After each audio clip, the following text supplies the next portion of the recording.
नमस्कार मु सौम्या प्रियदर्शिनी आपण मानक स्वागत करुच्ची आम चैनल को। आम यही भिडियोटी दशम श्रेणी पिला उद्दिष्ट अटे। दशम श्रेणी पिला जीव विज्ञान बहिर प्रथम अध्याय पोषण को आम एबे पढ़िबा।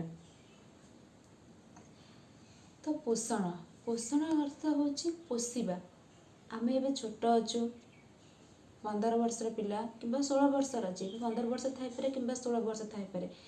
तो आमको भी आमर यही बयस आमर कैपेबिलिटी है नहीं कि आम कौन सी जगार चाकरी करिपरिबा किंबा कौन सी काम करिपरिबा निजे पोषी हेबा किंबा अन्य मानक पोषी परिबा। आम मानू ताले पोषुची किए आम बापा माँ आमको खाइबा दौरान पीवा दौरान पढ़ाई बहुत पैसा खर्च कर बहुत चिंता करमी आम ऊपर को उठा भविष्य किसी गोटे ना करवा। तो आम ये पोषा होचु बापा माँ द्वारा किंतु यह नुह कि बापा माँ आमको डायरेक्ट पोषी दौरान जदि आमको मेन सोर्स किए जी कि आमको मुख्य उत्स किए जी कि आमको पोषुची सी हूँ खाद्य। तो आम ए पढ़ा पोषण जार इंग्लिश टर्म हूँ न्यूट्रिशन।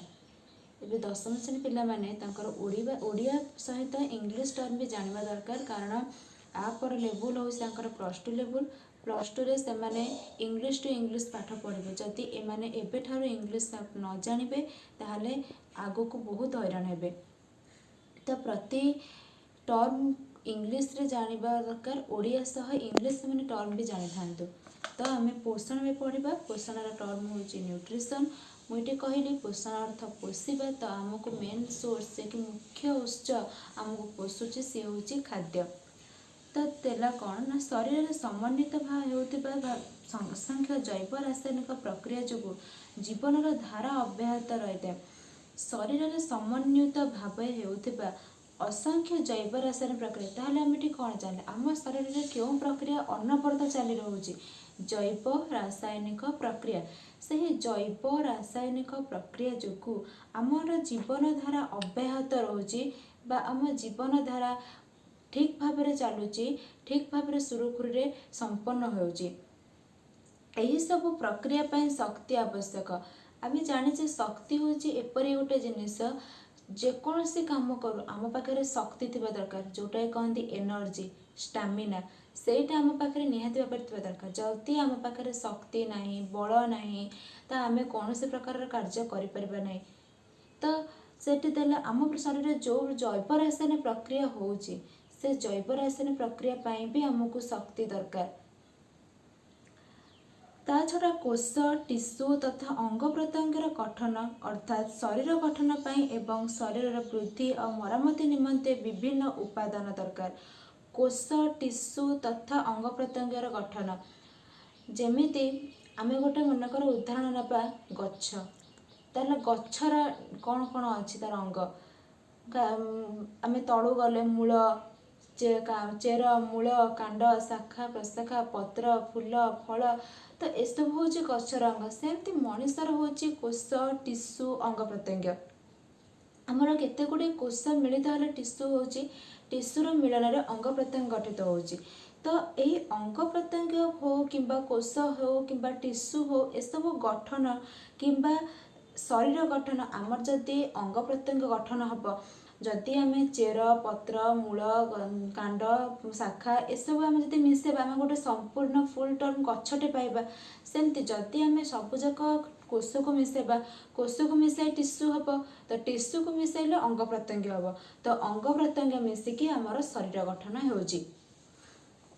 तो से शरीर गठन पाई एवं शरीर वृद्धि और मरामती पाई जिनिस आमर मनकर गोटे साइकिल धरा जाऊ तो आमर से साइकिल तार चक्का रोचे रिम रोचे तो तार बहुत प्रकार जिनस रोचे जहाँ को मिसेले साइकिल होची।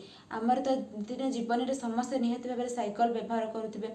तो साइकिल आमर प्राय टाइम खराब हो जाए तो आमर खराब है आम ताको सजाड़ापी दुकान को लेकिन जाइए ताले कारण आमर साइकिलटा किसी क्षति है माने तार निहाती मरामती कर दरकार। सेमती ଆମର ଯଦି କିଛି ଜ୍ୱର ହେଲା, କାଶ ହେଲା, ଥଣ୍ଡା ହେଲା, ଏଇଭଳିଆ ସିଚୁଏସନ୍ ଯେଉଁ କରୋନା ସିଚୁଏସନ୍ ଚାଲିଛି, ସେଥିରେ ଆମେ ସଙ୍ଗେ ସଙ୍ଗେ ଡାକ୍ତରଙ୍କ ପରାମର୍ଶ ନେଉଛେ। ଯଦି ଆମ ପାଖରେ ଶକ୍ତି ଥିବ, ଯଦି ଆମ ପାଖରେ ଖାଦ୍ୟ ଆମେ ଠିକ୍ ଭାବରେ ଖାଉଥିବା, ଯଦି ଜୈବ ରାସାୟନିକ ପ୍ରକ୍ରିୟା ଠିକ୍ ଭାବରେ ଆମ ଶରୀରରେ ଚାଲିଥିବ, ତାହେଲେ ଏସବୁ ଅସୁବିଧାର ଆମେ ସମ୍ମୁଖୀନ ହେବା ନାହିଁ। ତାହେଲେ ଆମର ଯେଉଁ ଶରୀର ଗଠନ ହେଉଛି, ଶରୀର ଗଠନ ହେଲେ ବୃଦ୍ଧି ହେବ। ଶରୀର ବୃଦ୍ଧି ହେଲେ ନହେଲେ ଆମେ ଆସି 1 ବର୍ଷରୁ ଆସି 16 ବର୍ଷରେ କେବେ ପହଞ୍ଚି ନଥାନ୍ତେ। ଯଦି ଶରୀର ବୃଦ୍ଧି ହେଉନଥାନ୍ତା, ଆମେ ଛୋଟରୁ କେବେ ବଡ଼ ହେଇପାରିନଥାନ୍ତେ।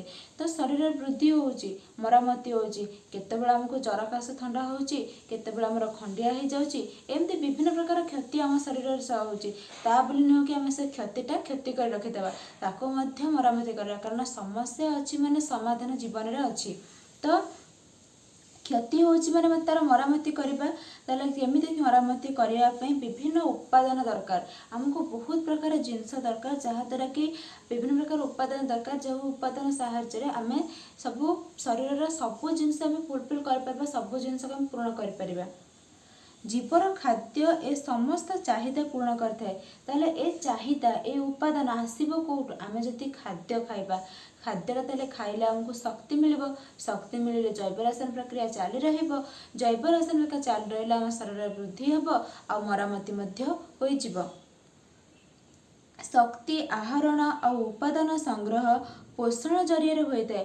ଆମେ ଶକ୍ତି କେମିତି ଆହରଣ କରିବା, ଶକ୍ତିର ଉପାଦାନ ସଂଗ୍ରହ କେମିତି ହେବ, ବା ଖାଦ୍ୟ ଆମେ କେମିତି ଗ୍ରହଣ କରିବା, ଏସବୁ ପୋଷଣ ଜରିଆରେ ହିଁ ହୋଇଥାଏ, ଯାହାକୁ ଆମେ କହୁଛେ ନ୍ୟୁଟ୍ରିସନ୍।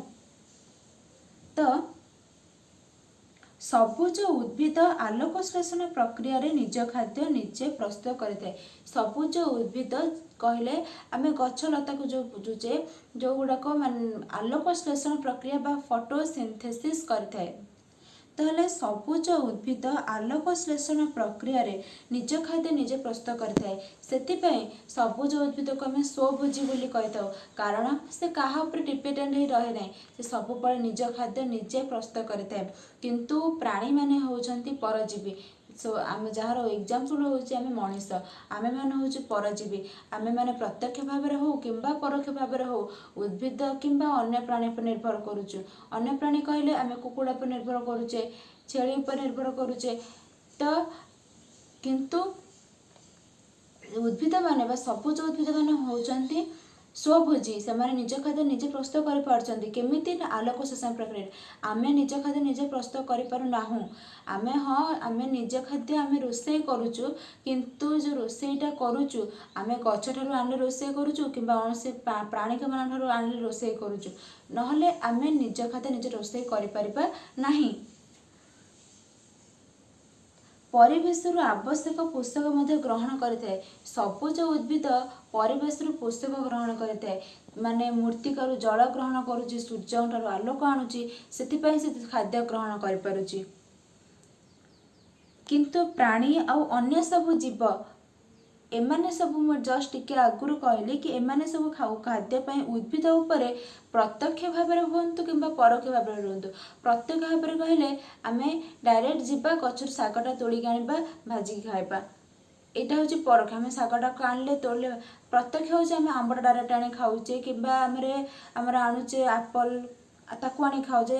ତ ପ୍ରତ୍ୟକ୍ଷ ଭାବରେ ହେଉ କିମ୍ବା ପରୋକ୍ଷ ଭାବରେ ଆମେ ଯେମିତି ନା ହେଉ ସେମିତି ଉଦ୍ଭିଦ ଉପରେ ନିର୍ଭର କରୁଛେ, କାରଣ ପ୍ରାଣୀ ହେଉଛି ପରଜୀବୀ ଉଦ୍ଭିଦ।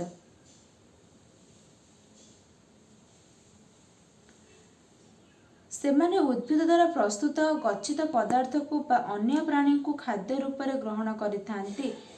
ତାହେଲେ ଉଦ୍ଭିଦ ଦ୍ୱାରା ପ୍ରସ୍ତୁତ ଖାଦ୍ୟକୁ ହେଉ କିମ୍ବା ସେ ଯେଉଁ ପଦାର୍ଥ ଗଚ୍ଛିତ କରି ରଖିଛି, ପ୍ରସ୍ତୁତ ଖାଦ୍ୟ ମାନେ କ'ଣ? ଆମ୍ବ ହେଉ, ପଣସ ହେଉ, ଏରା ସବୁ ପ୍ରସ୍ତୁତ ଖାଦ୍ୟ, ସେ ନିଜେ ସେ ଖାଦ୍ୟଟା ପ୍ରସ୍ତୁତ କରିଛି। ଆଉ ଗଚ୍ଛିତ କରି ରଖିଛି ଶାଗ, ତାର ପତ୍ରଟା ଅଛି, ତ ସେଇଟାକୁ ଆମେ ଖାଉଛୁ କିମ୍ବା ଆମ୍ବଟା ଡାଇରେକ୍ଟ ତୋଳିକି ଆଣିକି ଖାଉଛୁ ଗଛରୁ। କିମ୍ବା ଆମେ ଅନ୍ୟ ପ୍ରାଣୀମାନଙ୍କୁ ମଧ୍ୟ ଖାଦ୍ୟ ରୂପରେ ଗ୍ରହଣ କରିଥାଉ। କୁକୁଡ଼ାକୁ ଆମେ ଖାଦ୍ୟ ରୂପରେ ଗ୍ରହଣ କରୁଛୁ, କୁକୁଡ଼ାର ମାଂସ ଖାଉଛୁ, କୁକୁଡ଼ାର ଅଣ୍ଡା ଖାଉଛୁ। ତାପରେ ଆମେ ଖାଉଛୁ ଛେଳି ଖାଉଛୁ, ଛେଳିର ମାଂସ ଖାଉଛୁ, ଛେଳିର ଗୋଡ଼ ମଧ୍ୟ ଖାଉଛୁ। चीन लोक मैंने सब प्रकार प्राणी को खाऊଛନ୍ତି तो सेमाने भी मध्य मनीष सेमाने मध्य प्राणी सेमाने मध्य जीव सेमाने भी परभोजी कारण सेमाने संपूर्ण रूप से परभोजी सेमाने सब प्रकार प्राणी को खाई झिंटिका असरपा साप बेंग सब प्रकार प्राणी को खाई तो आम उद्भिद मान भी खाऊचु प्राणी मान भी खाऊचु। खाद्य साधारणतः जटिल अवस्था थाए माने खाद्यटा आमर भातटा गोटा गोटा होता है छोट बेले आमर दांत नाला से आमको माँ मैंने खाद्य को खली जो कहे चकड़ा है आम खाद्यटा दिहला किंतु खाद्यटा आमर सब जटिल अवस्था थाए माने कम्प्लीसिटी अवस्था थाए जीव शरीर मध्य यह सरल उपादान परिणत हुई सबू अंग प्रत्यंग उपलब्ध होता है जीव शरीर मध्य यह सरल उपादान परिणत हुई सबू अंग प्रत्यंग उपलब्ध होता है जितेबाला जीव शरीर को जाऊँगी खाद्यटा आम भातटा मनकर पाटी को नेले पाटीटा को सरल उपादान परिणत कला केमी सरल उपादान परिणत कला ना ताको आम चोबेले चोबेवा द्वारा भातटा खंड खंड है शागटा खाऊँ मन से मनकर खंड खंड है तो सब जिनस खंड खंड है जोटा कि सरल भाव में परिणत है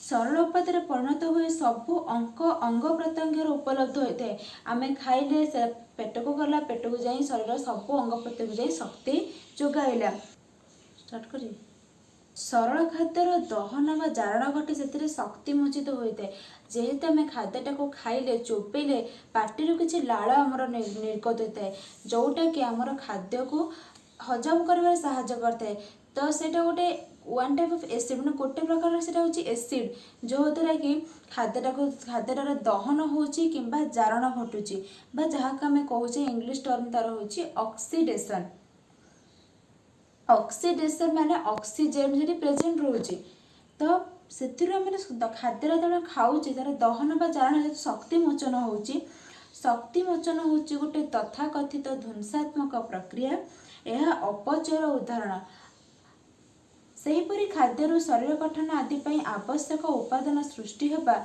एक गठनमूलक प्रक्रिया खाद्य शरीर गठन आदि आवश्यक उपादान सृष्टि होगा खाद्यटा हूँ आमर मेन उपादान खाद्य खाइले आमर शक्ति आसूँ तो शरीर गठन पर शक्ति ही आवश्यक तो आम जो खाद्य खाइले से खाद्य शरीर गठन पर जो सब उपादान आसूटा हूँ गोटे गठनमूलक प्रक्रिया यह चय कहुए तो आम आ पूर्व पढ़ले अपचय क्या कहुए एवं पढ़ले चय क्या कहुए तो जब आम चय और अपचयर समाहार करवा मिसाईदेवा सेटा हम चयापचय तो जीव शरीर में सबुबले चली थाए यही चयापचय चयापचय प्रक्रिया जीव शरीर में सबुबेल चली थाए जमी श्वासक्रिया आम शरीर सबुबेल चली थाए यहाँ भी सेमती चयापचय आम शरीर सबुबेल चली थाए सुतरां जीव को सक्रिय और जीवंत रखिबारे यह महत्वपूर्ण भूमिका रही एथिरु स्पष्ट हुए जे बंची रहा जीवर खाद्य आवश्यक आम जी पढ़िले से आमर मेन थीम रहा कौन आम जो जीवन रही जीवर जीवन आमर खाद्य आवश्यक खाद्य खाइले आमको शक्ति मिलूँ शक्ति खाइले आमर शरीर गठन हो शरीर वृद्धि हो शरीर मरामती हो तार क्षय पूरण होमें सब प्रकार सुविधा पाइपे एवं आम पढ़ा खाद्यर प्रकारभेद बा खाद्यर प्रकारभेद मैंने खाद्य को केते बार विभक्त कौन कौन आम से विषय डिटेल पढ़ा रासायनिक गठन कार्य और शक्ति प्रदानकारी क्षमता पर निर्भर करी आम खाऊा खाद्य को मुख्यतः 6 भाग विभक्त करा रासायनिक गठन हो कहवा कि कार्य कथा कहवा कि शक्ति प्रदानकारी कौन सी क्षमता कथा कहवा ताले सब उपर निर्भर करी आम खाऊा खाद्य को आम जो खाद्य खाऊे आम नित्यदिन जीवन में भात हो डाली हो शाग हो पनीपरिया हो किसी भी आम एवं खरा दिन चलते आंब समस्त घर आसो आंब भी आम खाऊ तो सब प्रकार खाद्य को आमर 6 भाग विभक्त करा तो से 6 प्रकार कौन ना श्वेतसार स्नेहसार पुष्टिसार जीवसार धातुसार और जल यहाँ आम छोट बेलू पढ़ी आसीचे यही 6 प्रकार खाद्य प्रकार भेद उपरे तो प्रथम आम पढ़ा श्वेतसार उपरे छोट बेले आम बस पढ़ी श्वेतसार कौ खाद्य पाचे श्वेतसार खाइले कौन हुए एतिक आम पढ़ी किंतु समय पढ़ला क्लास पढ़ला तो आमर बुद्धि बढ़ा दरकार से आम श्वेतसार उपर किसी अधिक भाव में डिटेल्स आलोचना करवा तो कौन रहा श्वेतसार शर्करा और मंडद आम खाऊा खाद्यर प्रधान श्वेतसार। शर्करा और मंडद ये दुईटा हूँ श्वेतसार मेन सोर्स बा प्रधान उत्स प्रधान श्वेतसार। आलू भात रुटी रे प्रचुर परिमाण में मंडद थाए। चीनी गुड़ आदि रे सुक्रोज थाए। फलरस पनीपरिया ग्लुकोज जातीय श्वेतसार अधिक परिमाण में रही है। श्वेतसार आम सहजरे शक्ति आहरण करता। श्वेतसार खाइले आमको शक्ति मिलूँ। तो ସେଥିପାଇଁ ଯେଉଁମାନେ କାମ ବହୁତ କରନ୍ତି ଶ୍ରମିକମାନେ ସେମାନେ ବହୁତ ଭାତ ଖାଇଥାନ୍ତି। ତାଙ୍କୁ ଭାତ ଖାଇବାକୁ ବହୁତ କୁହାଯାଏ କାହିଁକିନା ସେମାନେ ଯେତିକି ପରିଶ୍ରମ କରୁଛନ୍ତି ତାଙ୍କ ଦେହରୁ ବହୁତ ଝାଳ ନିର୍ଗତ ହୁଏ। ଝାଳ ନିର୍ଗତ ଦ୍ୱାରା ତାଙ୍କ ବଡ଼ିରୁ ସବୁଯାକ ସୁଗାର ପଳାଇଯାଏ, ସବୁଯାକ ଶ୍ଵେତସାର ପଳାଇଯାଏ। ସେଥିପାଇଁ ସେମାନଙ୍କୁ ବହୁତ ଭାତ ଖାଇବାକୁ ପଡ଼ିଥାଏ କାରଣ ସେମାନେ ପରିଶ୍ରମ କରୁଛନ୍ତି, ଶକ୍ତି ଆବଶ୍ୟକ। ତ ଶ୍ଵେତସାର ଖାଦ୍ୟ ଖାଇଲେ ଶକ୍ତି ମିଳେ, ସେଥିପାଇଁ ସେମାନେ ଭାତ ବହୁତ ପରିମାଣରେ ଖାଇଥାନ୍ତି। ग्लुकोज रे रही कार्बन उद्जान एवं अम्लजान। केमिति आम जाना ग्लुकोज रे कार्बन उद्जान और अम्लजान रही? कारण ग्लुकोज रा फॉर्मूला हूँ C6H12O6 H12O6। तो C stands for carbon, H stands for hydrogen, O stands for oxygen. तो कार्बन हूँ कार्बन, हाइड्रोजन हूँ उद्जान एवं ऑक्सीजन हूँ अम्लजान। तो एथुर आम जानिले ग्लुकोज रे कार्बन उद्जान एवं अम्लजान रही। कोशीय शोषण बेले कोशीय शोषण माने आमर कोशरे जो प्रकार रेस्पिरेशन चलते, शोषण अर्थ हो शोषण इंग्लिश टर्म हूँ रेस्पिरेशन। तो आमर कोशरे सेल रे जो प्रकार रेस्पिरेशन चले से रेस्पिरेशन बेले ग्लुकोज जारण घटी था कारण आम से शक्ति पाई था। तो ग्लुकोज जारण घटुची, ग्लुकोज जारण घटिले आम से अंगारकाम्ल और जल पाई था। जल सृष्टि होगा सहित शक्ति निर्गत होता है। 1 ग्राम श्वेतसार प्राय 16 किलोजूल शक्ति निर्गत होता है। तो आम जब 1 ग्राम श्वेतसार खाऊे गोटे ग्राम श्वेतसार विशिष्ट किसी खाद्य खाऊे तो आम से 16 किलोजूल शक्ति पाऊे। द्वितीय हूँ पुष्टिसार। पुष्टिसार आम क्यों पाई आम छोट बड़ पढ़ी आसचे कि पुष्टिसार आम माछ, मांस, अंडार धला अंश, छेना और क्षीर परी प्राणीज द्रव्य, कारण ए द्रव्य गुड़ाक प्राणी ठार मिलता प्राणीज द्रव्य कहुई। डाली जातीय शस्य सोयाबीन आदि आम पुष्टिसार पाई। तो उद्भिदज कहले कौन थर पाई ना डाली जातीय शस्य ठार पाई और सोयाबीन आदि आम पुष्टिसार पाई। शरीर वृद्धि एवं नूतन कोष और तंतु गठन पर पुष्टिसार खाद्य आवश्यक। जदि आम शरीर वृद्धि होगा चाहूँ, जब आम शरीर वृद्धि हो कौन नूतन कोष सृष्टि हो तंतु गठन होसबूप पुष्टिसार खाद्य एकांत आवश्यक। एमिनो अम्लर श्रृंखल द्वारा प्रोटीन गठित, तेणु परिपाक हेले यह एमिनो अम्ल परिणत हो विभिन्न कोष निकट में पहुँची थाए। ताहले आम तृतीय पढ़ा स्नेहसार, जोटा कि कहुच्छी फैट्स और लिपिड्स। फैट्स माने फैट्स माने आपण माने बुझी पार्थिबे, फैट्स माने होची चर्बी बा जोटा कि हम मोटापा कहे। स्नेहसार आम पाऊे मांस, क्षीर, छेना, लहुणी, अंडार हलदिया अंश और तेल, घीरे स्नेहसार जातीय खाद्य रही है। आउ श्वेतसार पर स्नेहसार प्रधान स्नेहसार हूँ चर्बी बा लिपिड। यही दुईटार आम बहुत परिमाण स्नेहसार पाई। स्नेहसार जातीय खाद्य आमर मांस, क्षीर, छेना, लहुणी, अंडार हलदिया अंश और तेल, घीरे मिलता है। पिलामाने कन्फ्यूज हो जाती कि अंडार धला अंश कौन प्रोटीन थाए, अंडार धला अंश कौन थाए, अंडार हलदिया अंश कौन थाए, क्यों प्रकार खाद्य सार अंडार धला अंश थाए, क्यों प्रकार खाद्य सार अंडार हलदिया अंश थाए। तो सब बड़े मन रखिब अंडार धला अंश सब बड़े पुष्टिसार ही थाए और अंडार हलदिया अंश से सब बड़े स्नेहसार थाए। यहाँ सबुठ इजी मन रखापी स्नेहसार माने आम कौन तेल घी सब खाऊे तो तेलर कलर आम सामान्य हलदिया ही पाई ताहले आम सबुठ इजी मन रखा अंडार हलदिया अंश आमर स्नेहसार पाई। कोष झिल्ली तैयारी लिपिड प्रमुख भूमिका रही। शरीर में स्नेहसार चर्बी भाव में संचित हो रही है।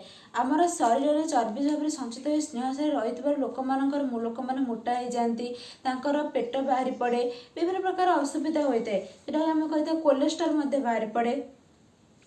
आवश्यक स्थले कोशीय शोषण द्वारा यार जारण होता है जो भाव में ग्लुकोजर जारण होता है कोशीय शोषण से अंगारकाम्ल जल सहित किसी शक्ति निर्गत होता है सेहीपरि भाव में श्वेतसार कोशीय जल शोषण होता है शरीर को शक्ति जोगाई था।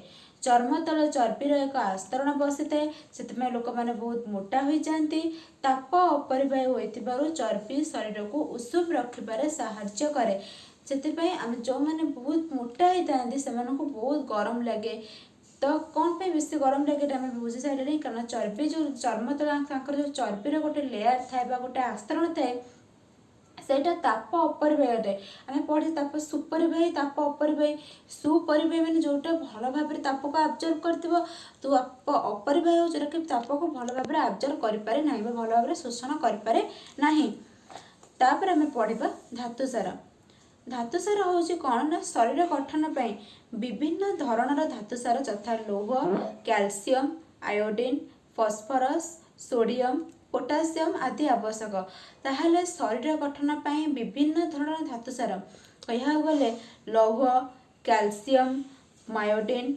फस्फरस सोडियम पोटासियम यही आम सब धातुसार पाई था। शरीर में दांत और हाड़र गठन पर कैल्शियम और लोहित रक्त कणिका हिमोग्लोबिन गठन पर लौह आवश्यक आम जो देखु दांत हाड़ एसबूर गठन पर आम शरीर में कैल्शियम आवश्यक आ लोहित रक्त कणिकार गठन पर आमर हिमोग्लोबिन से कहे तो ब्लड हिमोग्लोबिन कमी जाइए कारण आमर हिमोग्लोबिन रक्त में बहुत भाव में आवश्यक अटे। यह छड़ा शरीर आयन संतुलन आयोनिक बालांस शरीर को भल भाव में बालांस मेंटेन करने केमी लोकटा तर स्टामिना ठीक भाव रख शक्ति ठीक भाव में यूज कर से सब कम रक्षा कर धातुसार प्रमुख भूमिका रही अछि। परवर्ती पढ़िया विटामिन विटामिन हूँ कौन ना कोशरे विभिन्न प्रकार रासायनिक प्रक्रिया एंजाइम साहाय्य होता है आमर एंजाइम साहाय्य बहुत प्रकार रासायनिक प्रक्रिया संपादन होता है। विटामिन उपस्थिति से समस्त प्रक्रिया सुचारू रूपे संपन्न होता है जदि विटामिन उपस्थिति रोचे ताहले आमर जो प्रक्रिया सब आम शरीर में चलुची जो सब रासायनिक प्रक्रिया से सब रासायनिक प्रक्रिया सुचारू रूप से संपन्न होता है। विटामिन अभाव शरीर में विभिन्न प्रकार रोग होता है। जल में द्रवणीय विटामिन शाग पनीपरिया फल आदि मिलता है। चर्बी बा तेल द्रवणीय विटामिन प्राणीज चर्बी बा उद्भिज तेल मिलता है।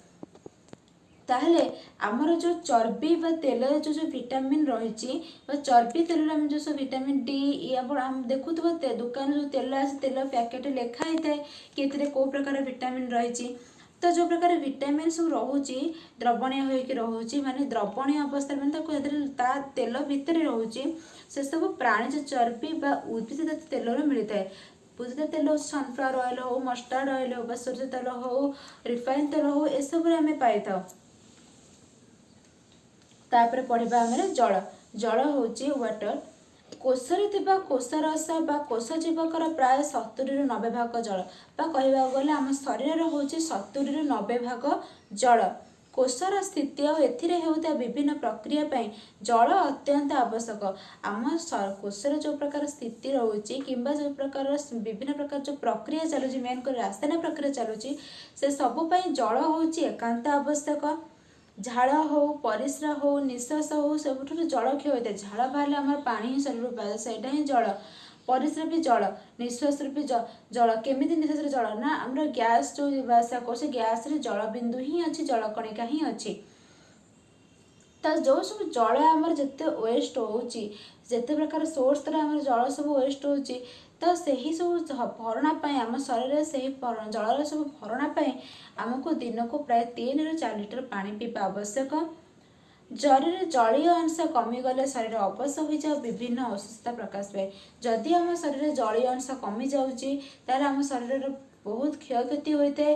पानी पीवा बिना आम शरीर बहुत प्रकार क्षयक्षति होता है जहाद्वारा कि आमको सालाइन ना पड़ता है जोटा कि गोटे टाइप्र जलीय अंश आम देह को जोगाई थाए तो से कि जल सब प्रचुर परिमाण जल पीवा आवश्यक। ए खरादिन चलती से जल आम शरीर बहुत प्रकार वेस्ट होती तो से आमको बहुत जल पीवा पड़ो 3 ରୁ 4 लीटर यदि आम अधिक भी जल पीवा 1 ରୁ 2 लीटर ताहले भी चलो कारण आम खरादिन आम शरीर बहुत जल नष्ट होची।